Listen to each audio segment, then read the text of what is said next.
నారా చంద్రబాబు నాయుడు నా ప్రయాణం 1956 జూన్లో ఫస్ట్ క్లాస్ నుంచి మొదలైంది. 1961 ఏప్రిల్ వరకు ఉన్నాను. ఆ రోజుల్లో నాకు అంటే గుర్తున్నది నేను చెప్తున్నాను. ఒక 12 మంది ఉండేవాళ్ళు మొత్తం మా క్లాసులో. వాళ్ళల్లో ఇంచుమించు నేనే మొట్టమొదటిగా ఉండేవాడిని.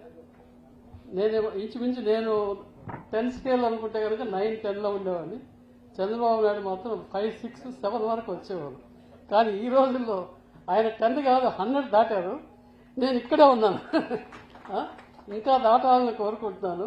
అలాగే అప్పటికి ఇప్పటికీ ఆయన దగ్గర నేను నోటీస్ చేసింది ఏంటంటే అతి ముఖ్యమైనది ఆయన మెమొరీ పవర్.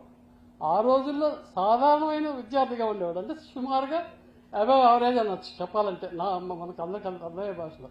కానీ ఈరోజు ఆయనకున్న మెమొరీ పవర్ అన్పారలల్. ఆ స్థాయి మెమొరీ పవర్ నాకున్న పరిజ్ఞానాన్ని బట్టి ప్రపంచవ్యాప్తంగా కూడా ఎవరికీ లేదు. ఎందుకు అని నేను చెప్తున్నాను, నా ఫీల్ అనుభవం నేను చెప్తున్నాను. మేము అప్పుడప్పుడు మాత్రమే కలిసాం. నేను ప్రత్యేకంగా అంటే ప్రతి సంవత్సరం కలుద్దామని లేదు. లాస్ట్ 10 years నేను కలిసింది 4 సార్లే. ఎంత ఇదైనా కానీ నేను చార్టర్డ్ అకౌంటెంట్ చేశాను. అది మొన్న వాళ్ళ తమ్ముడు చనిపోయినప్పుడు దినాలకు వచ్చినప్పుడు నేను ఇక్కడే ఉన్నాను, శేషాపురంలోనే వచ్చాను, నేను నా భార్య ఇక్కడే ఉన్నామని చెప్పాను. ఎందుకు వచ్చారు, ప్రాక్టీస్ ఏమైంది అని అడిగారు. నీ ప్రాక్టీస్ ఏం చేస్తావు అని అడిగారు. అంటే ఎన్నో ఏళ్ల తర్వాత కలిస్తే కూడా అది గుర్తుపెట్టుకుని నన్ను అడిగారంటే ఆయన మెమరీ పవర్ మీరు అందరూ చూసే ఉంటారు. ఒకసారి 2 సార్లు కలిస్తే కూడా మళ్ళీ గుర్తుపెట్టుకుని మళ్ళీ అదే చెప్తారు ఆయన. గుర్తుపెట్టి పలకరిస్తారు ఆయన. అటువంటి మెమరీ ఉన్న ఆ శక్తిని అదే అప్పుడు యాక్సిడెంట్ అయినప్పుడు బయటపడేసి ఆ నామాలోడు అంతా నేను చిన్నప్పటి నుంచి ఆ నామాలోడు ఆయనకు ఆశీర్వదించారు.